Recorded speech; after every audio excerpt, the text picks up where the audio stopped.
Hi, we are exploring Alpha and beyond. And today we are exploring Dirleton Castle. Let's go see what we can find.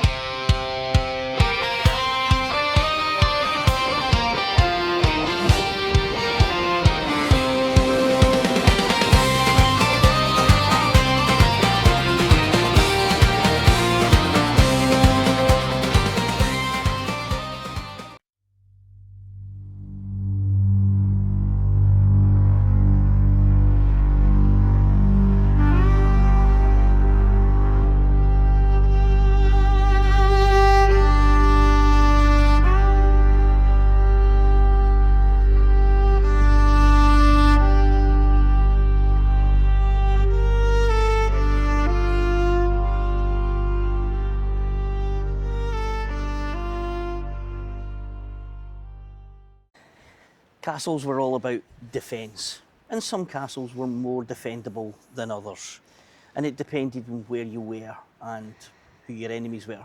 Unfortunately for people down here, they were on the East March. The East March is where most English armies that ever invaded Scotland actually entered the country, because they could be supplied by the sea itself and by the River Forth as they started to head inland. So most English invasions would come up this way, heading towards Edinburgh. So they were in the line of fire. That's why you see this magnificent gatehouse here. I mean, this is defence here. You've got a drawbridge that draws down. It doesn't have a moat, but it's built on a large rock outcrop. Inside there, you have the defensive gates that could be dropped in times of siege. You would have murder holes where they could drop rocks down. The towers themselves are all used to filter in anybody coming through this gate, because this would be the weak spot, or deemed to be the weak spot for attack, coming through the gates. So all defences, most of it is concentrated on this area, which is why you see this huge big structure here, which is defending this part of the castle.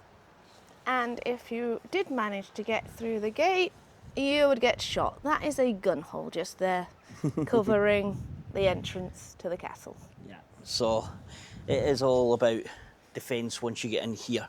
And even once you're inside, there is traps laid so that the defenders can still cut down their enemies, whittle down the numbers that are entering. So unfortunately, like so many of the properties that are under the care of Historic and Environmental Scotland, large sections of them are cut off to the public because they're deemed too dangerous through health and safety rules these days. Unfortunately, we can't see into some of the sections here. During COVID, they didn't maintain the properties, even though they were allowed to under the provisions.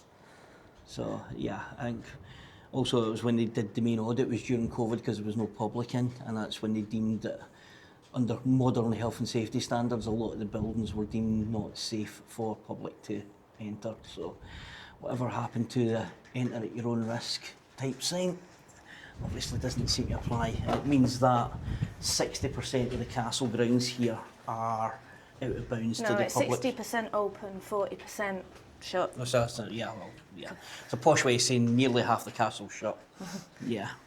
So, but yeah, back out towards the brew house there, the Great Hall, and the chapel the right chapel at the back there. And you know, this is Dirleton Castle. It is one of my favourites, it has to be said. We'll show you some of the grounds as we walk back through as well, because it's got spectacular castle gardens. Yeah.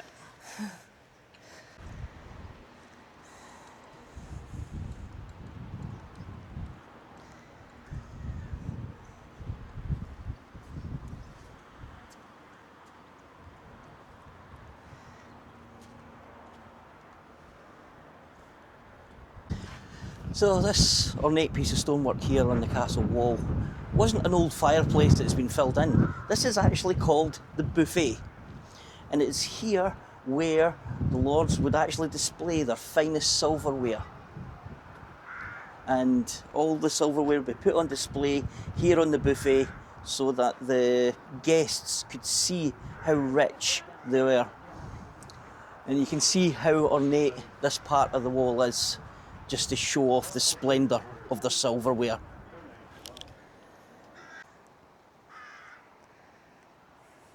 So, what about table manners?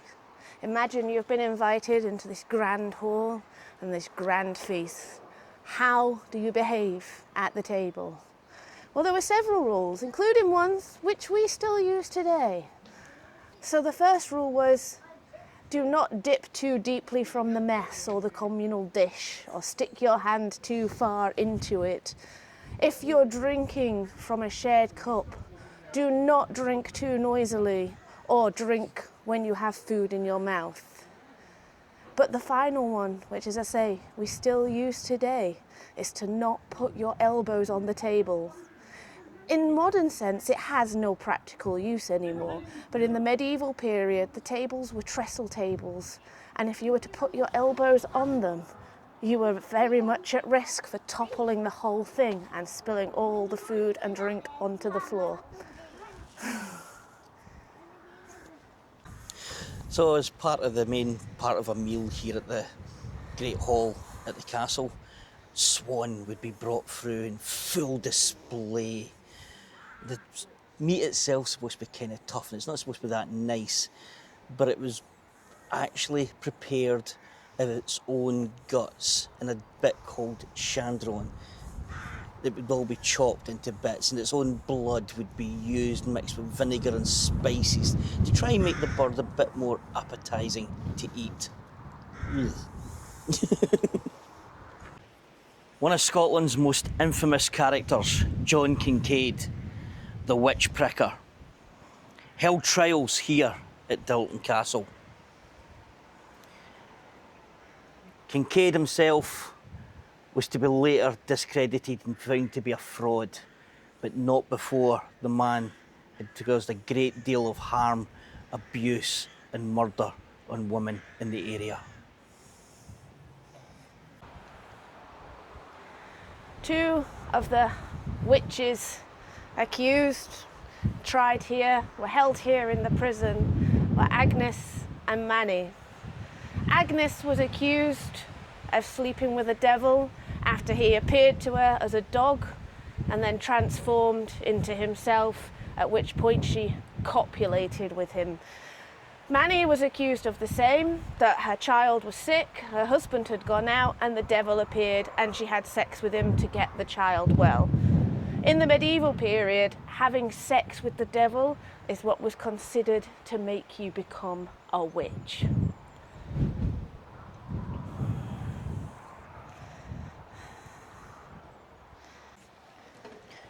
So the term witch pricker, actually in other places they were called witch finder generals and such like, but in Scotland they were known as witch prickers. They used to carry a long sharp pin and it was to poke the devil's mark, and it was said if it was poked you didn't feel any pain. So Manny was said to have had a mark on her neck and her husband on his back. The mark is said to be where the witch's familiar suckles from them. It is said that they can feel no pain, but we know the fraud Kincaid probably didn't push the pin in hard enough for them to feel pain. After the trial, Agnes, Manny, her husband Patrick, and 3 other local women would be executed on the green just out the front of this castle.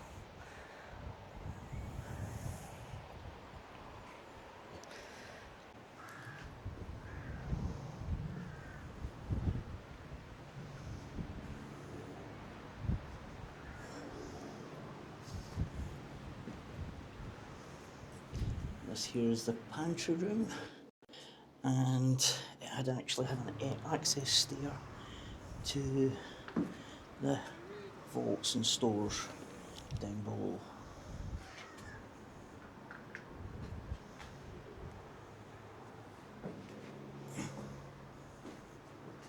So we're just coming through off the Great Hall here, And this is the servery.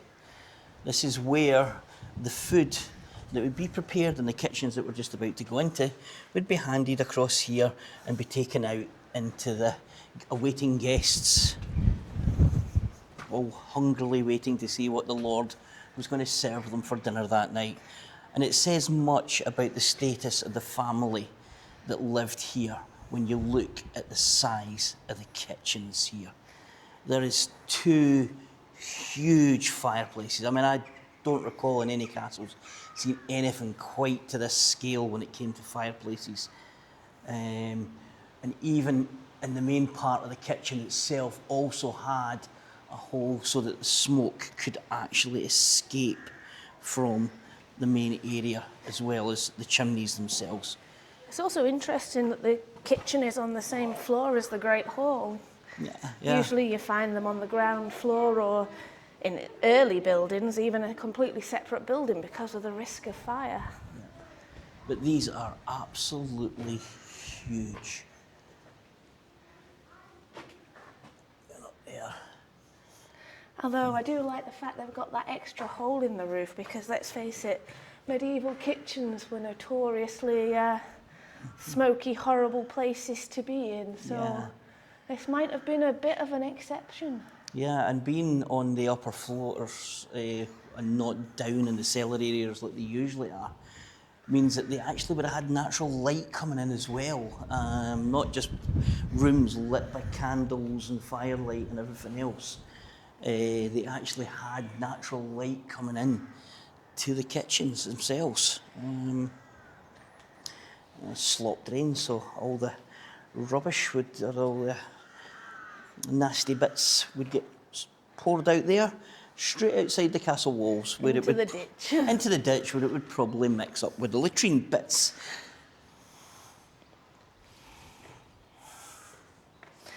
And back up at this level here. With a bread oven? Yep, so a nice big bread oven into the wall. This one would have been going constantly. So, Yeah, if they weren't cooking bread in it, they'd be firing it up, ready to bake the next lot. Yep. And you can see it also has its own chimney going up there as well. So, yeah. So when they cooked, particularly in medieval times, it wasn't lots of things spread out across these great big fires. It was a huge big cooking pot, and they had worked out the cooking times for each of the items inside it. So the stuff that needed a longer and heat, they would be placed into the bottom of the pot, usually wrapped in sacks, and there they would get the most heat. And this would work up through several sections.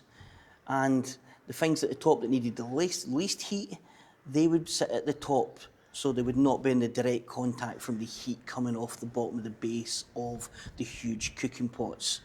So it was a remarkable piece of working, how to actually cook back in those days, where you could actually have these pots set up and have it timed that when the main meal was prepared at night, everything would cook at roughly the same time and be prepared. I got to add to that. So, Alan just mentioned wrapping things up, but we didn't have baking paper, we didn't have foil, we didn't have things like that. So, yeah, you could cook things in pots, you could wrap them in sacks, but what else did they use? Well, pastry and salt dough. So in the medieval period, when they made pies or baked things in a pastry case, it wasn't necessarily because they ate the pastry, although obviously it was edible, but it was just purely a crust to cook the filling within. And cooking on time as well. So how do you keep time when, well, clocks were invented, but they weren't accurate to the way that they are now, to the seconds. They didn't have time as the way we have. Well, a common way, certainly for housewives, was to use their paternoster, their rosaries, and they knew that if they counted a certain number of Hail Marys on their paternoster, that would be the time to boil an egg.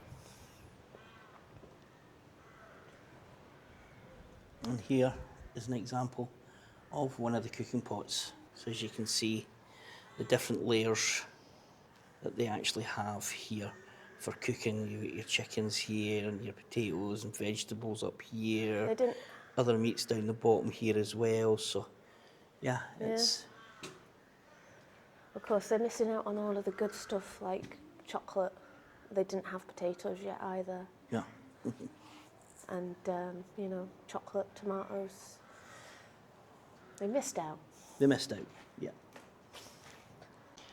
So this bit here is a entry point up to the gatehouses over the main entrance of the castle, which we'll show you in a wee minute. And We'll show you what we can of it. Yeah, yeah. I mean, this is where they would lower the portcullises and the gates, and all the machinery would be up here, as well as defending holes for any potential attackers who managed to breach through the outer defences of the castle. So here's a bit we can get inside. Yep, so we're now the prison pit. So we can still get into here. You can go down, I Okay. will... So down here we have the prison pit. That's where the witches were held. Yep, witches would have been held in here, and you see it's quite a large prison,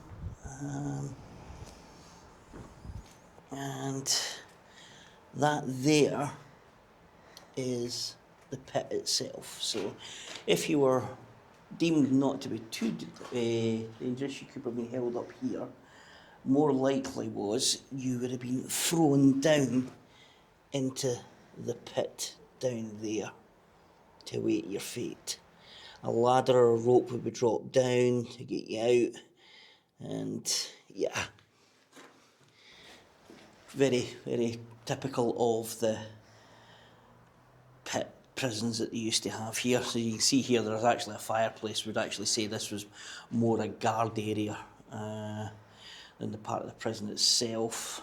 And if we look at the pictures here, yeah, you can see your guards are up here, and prisoners held down in the bottom. You know, it did have its own latrine here, and you know, and directly above it all was the chapel. So yeah, it's a nice bit of vaulted bit here. So yeah, prisoners we kept in here. Bit of light for the guards coming in here. As of course part of the psychological part of the prison pits was the fact that usually a lot of them didn't have light coming in, so it was hard to tell how many days had passed. And this would have been the guards' toilet.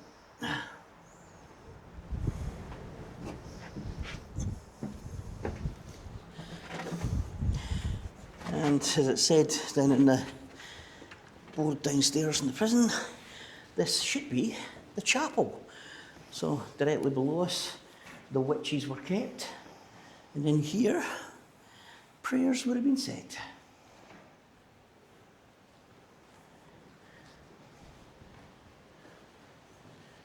And there you have it, the chapel.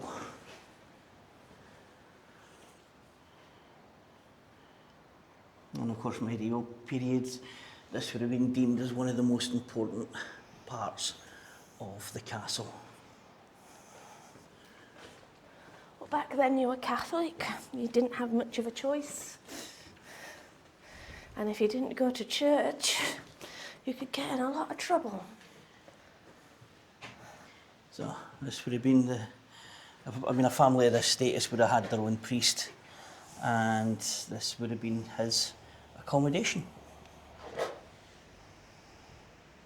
Usually off the priest's quarters is this staircase, and let's see where it goes. So this is obviously one of the towers here. This would have taken you up onto the battlements of the castle, or one of the upper floors probably, towards the Great Hall actually. And that goes up towards the Great Hall, and then it also has these stairs that continue down into the lowest part of the castle.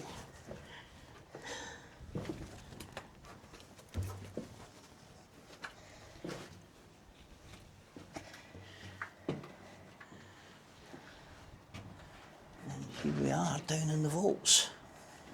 This is pretty much where all the stores for the castle would have been kept.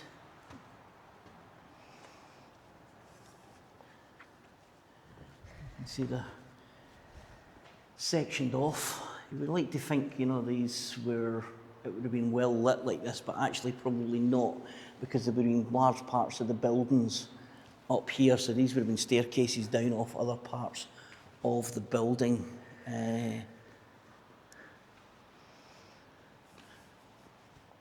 But yeah, huge big vaulted area, and you can see how it's carved right into the bedrock itself. And of course, like you said, we're directly below the Great Hall. Mm-hmm. And then you've got the postern gate, we came in here, so the back entrance. I think that was the original postern gate, and then when it was remodelled and this Great Hall was built, they moved the postern gate because you don't want people sneaking in through your cellars. Yeah. So there you can see an example again of what would have been stored here, all your grain, your meats, your wines, and you can see this here where they put ropes down to actually lift the stuff to the upper parts of the castle itself.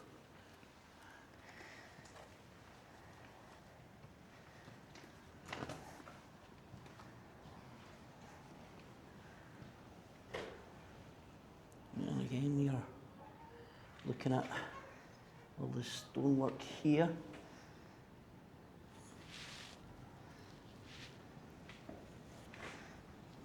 So this was another bakehouse.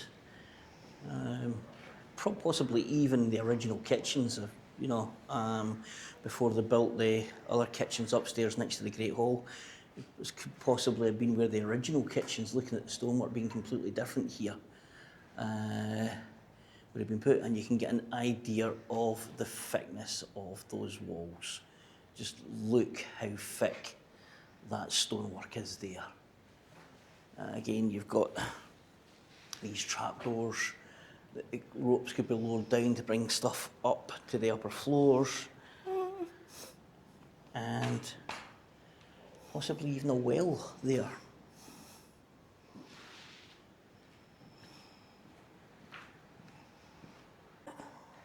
So that looks like there's a couple of bread ovens just in the back of this fireplace. Yeah, which would go back to my theory about this probably being the original kitchen. Kitchens before they built the before the Halliburtons, who were a very rich family, get into the property and expanded it. You can learn a bit more about the Halliburtons from one of our previous videos, which we will link to the end of this one. Yeah.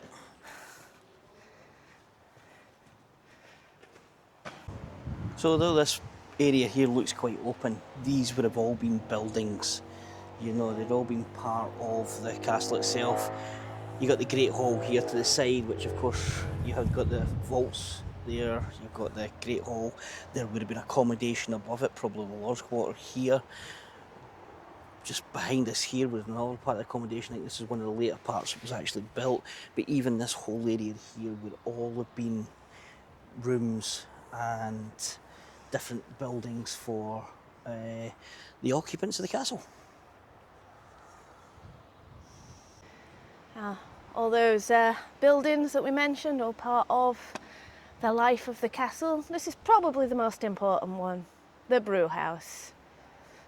Now in the medieval period, it is a myth to think that they didn't drink the water because they thought all water was bad. They knew certain water was fine, like from a running stream and stuff.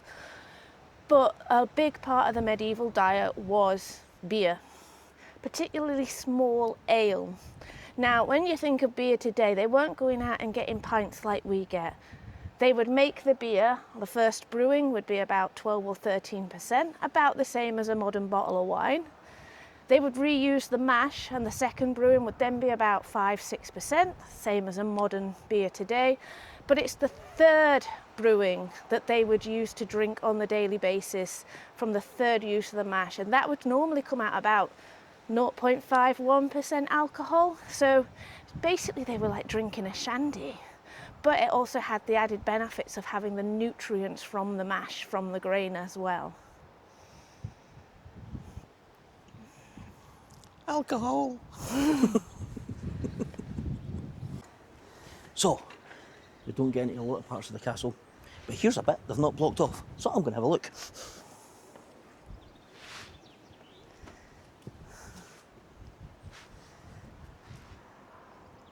Yep, we've probably been a latrine pit. Yeah.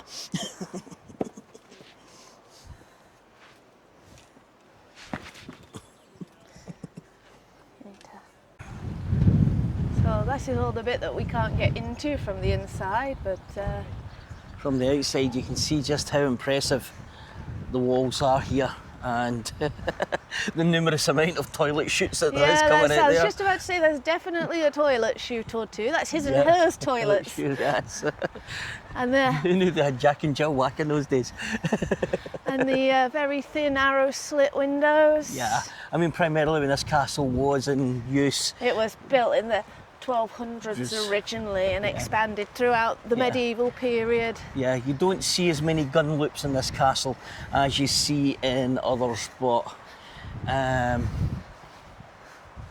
you can see itself just how thick the walls are here and just how impressive a castle it must have been back in its day.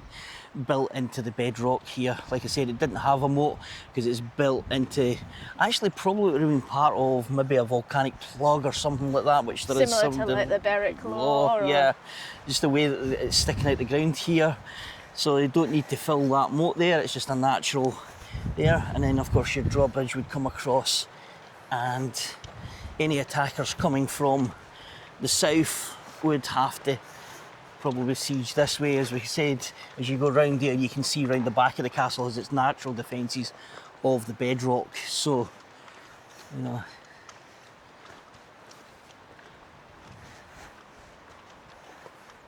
and I imagine the drawbridge would have been retractable as well. yeah. Oh look, there's a guardhouse clergy on the side of Oh, the... yeah. This has definitely got a lot of toilets. Yeah, they certainly thought about the amenities, although if it's a castle that's likely to be held under siege, then yeah, I suppose in times of peace it's a bit smelly. I suppose in times of siege it's a bit adding to the defences because nobody want to be scrambling up that wall. So there we are, that's what Dirleton would have looked like in its day. That's what it looked like, the original 1200s, before it was then built by the Halliburtons and then later the Ruthvens. Yep, so you can see here the drawbridge section. So although this bit would be here, this section here would pull up to create a drawbridge. And then once you go inside there, you would have your different portcullis gates defending the inside here. You can see the archer slits all concentrated on this area here, as well as separate gates here as well, high enough up. Okay, so the original castle was ordered demolished by Bruce. As part of his "we can't hold it, so we won't let them have it" tactics. Yeah, it was part of King Robert the Bruce's campaign. He knew he didn't have the strength to maintain and hold castles in Scotland, so he ordered them destroyed. And it was a competition actually that became between, I think it was the good Sir James Douglas and Thomas Randolph. The two of them set out to see who could had a friendly wager on who could capture and destroy the most castles. Is that like Legolas and Gimli with how many orcs they kill in Lord of the Rings? Yeah, pretty much like that. The medieval version of that. And I mean, it would be... That's the... that would be the castle window, the kitchen window we were in. Oh yeah, so you can see the kitchens that we were in. You can see the slop hall, it's that second one up. That's where we were in the kitchen. So, and you can see get some idea of the height of the walls. Now this is nothing compared to, I mean, there should probably be another level or two certainly the above us. crenellation. Yeah, above us. So you can see we're well below what would have been the upper rooms there. And then you would have the crenellations above that. So you can just imagine how large a castle this was. And once it's taken, it'd be very difficult to dislodge. But it's a particularly fine castle, though. I mean, some are just big and chunky and imposing. Yeah. But this one is big and imposing, but it's also, you can tell it was a comfortable castle. Yes, it was definitely for living in. So, yeah. So talking about the Douglas and Thomas Randolph's little competition that they had, Thomas Randolph did take the big prize though. He was the one that actually captured Edinburgh Castle. Under the cover of darkness, him and his men, I think it was something like about 30, managed to scale up the rocks of Edinburgh Castle. They'd thought they'd been discovered when a guard on out shouted, "I can see you," and threw a rock down. It seems to have been a ploy that the guards there were actually doing all the time because they hadn't seen them. They went in, they took the castle and put over 300 English to the sword that night. But Robert the Bruce had given his men one order. St Margaret's Chapel was not to be touched. And that is why if you ever visit Edinburgh Castle, the oldest part of the castle that still exists today is St Margaret's Chapel. Nice. So as you walk around the castle these days, I mean, it is some beautiful ground round here. I mean, you got to imagine that these bits here would not have been this ornate gardens that we see today. No, they were done much later. Much later. So this bit here would probably not be as high as this, but you still have rock outcrops that they used for, they built the castle on. You can see other sections here that they've used. And of course, we now head round to one of the most important parts of any castle. The Ducat. Yep. Or if you're English, the Dovecourt. Yes. But up here in Scotland, it's a Ducat. I learnt that one after many corrections. Yep. And then, So in this period, they were bred for meat, for eating. So think of this as bird farming. yeah. You wouldn't eat your chickens because chickens were valuable for the eggs. But ducats, the doves, were just for the meat. So, yeah, and a fine example of a ducat this is. It is a very fine example. It's probably one of the biggest we've seen. Yeah, so you just imagine all of these, each individual one having the birds just nesting. And there would have been, which we've seen in other ducats, a wooden structure, so there would have been a wooden pillar in there, and it would have spun around, it would have had a platform and a ladder so you could reach up to get the birds. Yep. So ducats and the contents therein were a very important commodity.